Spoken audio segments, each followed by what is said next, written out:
From Psalm 117. Praise the Lord, all nations. Extol him, all peoples. For great is his steadfast love towards us, and the faithfulness of the Lord endures forever. Praise the Lord. Greetings. Welcome back to the broadcast. I'm Shawn. Today we are looking at this past week's lectionary study, and the gospel portion has to do with the narrow gate or narrow door. And so that's going to be our focal point for this morning. Before we get that, we have a short reading from Isaiah, chapter 66, just a few verses, 18 through 21, and then a short reading from the epistle Hebrews, chapter 12, 5 through 7, and 11 through 13. Those won't take long to read through this morning. Just a quick note, I've been thinking I don't really like doing the gospel portion as like a past, this past week's. I prefer to have it before Sunday. So we're going to move some things around this week. So you're going to get two gospel portions this week, lectionary studies this week. Today you're getting last week's, and Wednesday you'll get this coming week's. Friday will be our Torah portion study as normal.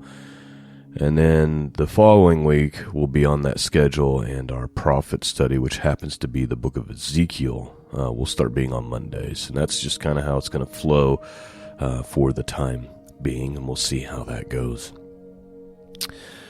All right. Open up your hearts. Let's have a look at this week's readings. Let's start with Isaiah. And I think the theme is going to be kind of the same. It's this idea of straightness and narrowness and taking things seriously. Specifically, your walk with God. Isaiah 66, let's start there, verses 18 through 21. For I know their works and their thoughts, and I am coming to gather all nations and tongues, and they shall come and shall see my glory. And I will set a sign among them, and from them I will send survivors to the nations, to Tarshish, Put, and Lud, who draw the bow, to Tubal and Javan, to the coastlands afar off, that have not heard my fame or seen my glory. And they shall declare my glory among the nations. And they shall bring all your brethren from all nations as an offering to the Lord, upon horses and chariots, and in litters, and upon mules, and upon dromedaries, to my holy mountain Jerusalem, says the Lord, just as the Israelites bring their cereal offerings in clean vessels to the house of the Lord. And some of them also I will take for priests and for Levites, says the Lord.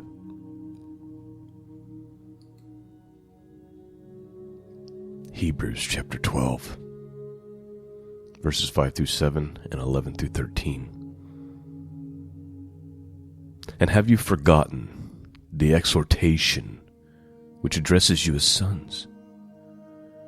My son, do not regard lightly the discipline of the Lord, nor lose courage when you are punished by him, for the Lord disciplines him whom he loves, and chastises every son whom he receives.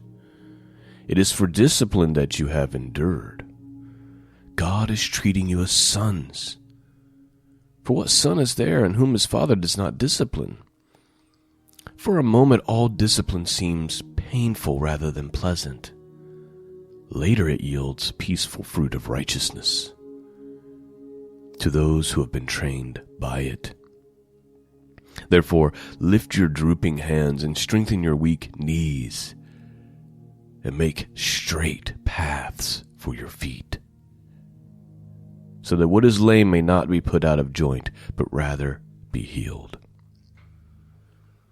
So please note, there's this sense in which it's obvious that God is your Father because he corrects you, and the Holy Spirit convicts you, right? Like you're grieved about sin. You feel shame We live in a culture now where you're not allowed to feel shame about anything. It's like, don't be ashamed, just be yourself. If you're a Christian, you feel shame about the smallest of things, because God is this perfect and holy being, and we strive to be holy. Holiness which the scriptures say, if you do not have, you will not see the Lord. And so there's discipline and there's correction in our lives. Hey, you're going in the wrong way. Here's some trouble. Here's some tribulation. Here's some conviction. Here's some shame. But it says God is disciplining us because we are his children. He's treating us as sons, the writer of Hebrews says. And what son is there whom his father does not discipline? And for the moment, like in the moment, the discipline seems painful rather than pleasant, but later it yields fruit of righteousness for those who have been trained by it. And he said, and this discipline will change you. Make your paths straight.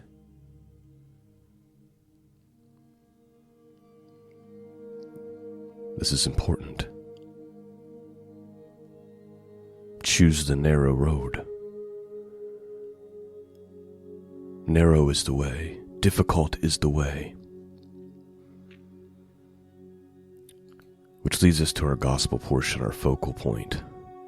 It's out of the Gospel of Luke, chapter 13, verses 22 through 30. Deals with the narrow door, the narrow gate.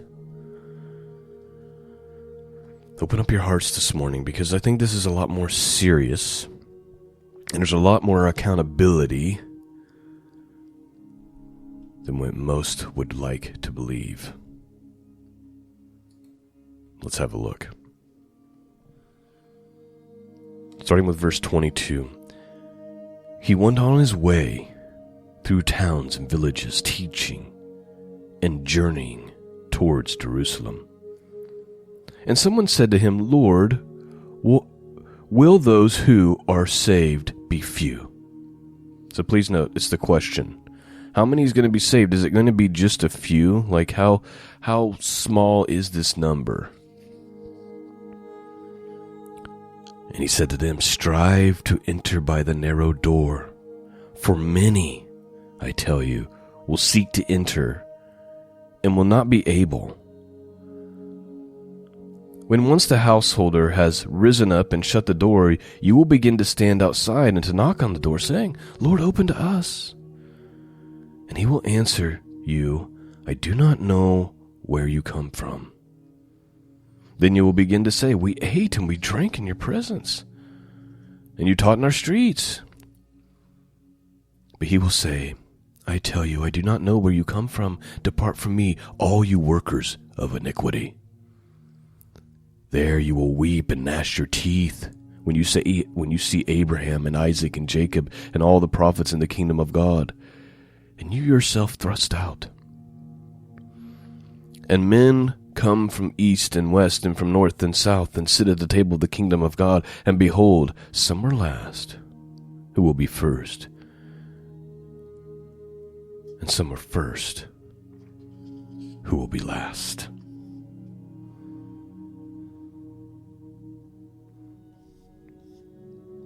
It seems Jesus here is pointing out some of the difficulties of the spiritual life, and plainly says that there will be few who enter God's glory, and that the opportunity for entering in is limited. Eventually the door will be shut, and then there'll be people saying, Lord, let us in. Open up to us. And his response will be, I do not know you. Depart from me, you worker of iniquity, you worker of lawlessness. How many? This should cause us to tremble. How many think themselves saved? I said the sinner's prayer. I go to church. but I'm a worker of iniquity. I don't obey Christ. I don't seek to walk in righteousness and holiness. There's no fruit being produced.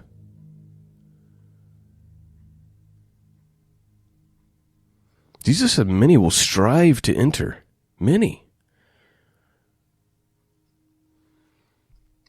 But will not be able.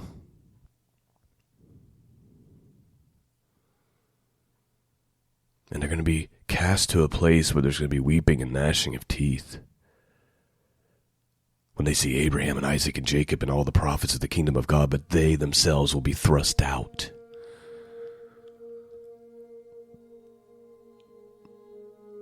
This is extremely serious.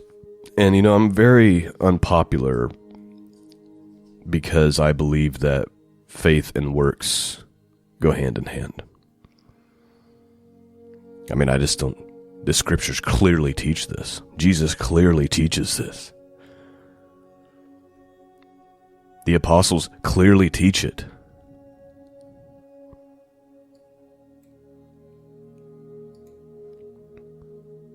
And however you want to explain it is irrelevant. True faith produces works. There's evidence. Again, I go back to James. I always go back to James. I'll show you what I believe by what I do. The Apostle John, this is how we know that we love God. We obey His commandments, and His commandments are not grievous. But there's going to be a lot of people. That door's going to shut eventually, maybe sooner than later. And the opportunity is over, because today is the day of salvation, and tomorrow is promised to no one. And when that door is shut, all those who were messing around, playing Christian, will be outside banging on that door. But you should have strove to enter in while it was opened. Here's a little commentary from Matthew Henry. He says, "Our Savior came to guide men's consciences, not to gratify their curiosity. Ask not how many shall be saved, but shall I be one of them?" I love that. How beautifully said. Don't ask how many will be saved. The question you need to be asked is, am I one of them? Not what shall become such and such, but what shall I do? And what shall become of me? Strive to enter in at the strait gate. This is directed to each of us. It is, strive ye. All that will be saved must enter in at the strait gate, must undergo a change of the whole man. Those who would enter in must strive to enter in. Sorry, friends, there's an effort on your part. There just is. There's a cooperation with God.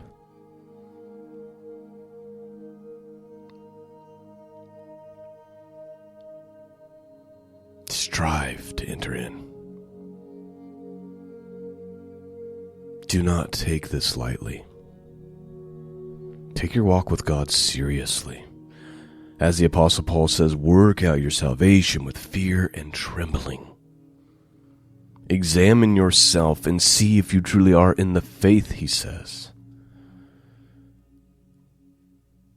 Do not pervert the grace of God or take it lightly.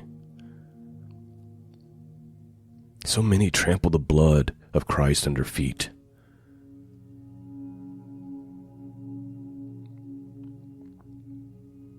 God have mercy on us all.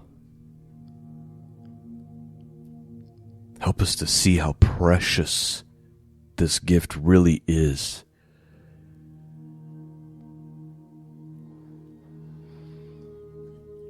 I pray you've been blessed this morning. I'm going to end with reading the collect, the prayer.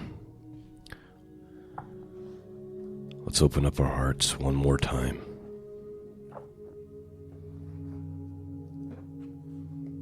Grant, O merciful God, that your church, being gathered together in unity by your Holy Spirit, may show forth your power among all peoples, to the glory of your name, through Jesus Christ our Lord, who lives and reigns with you and the Holy Spirit, one God, forever and ever.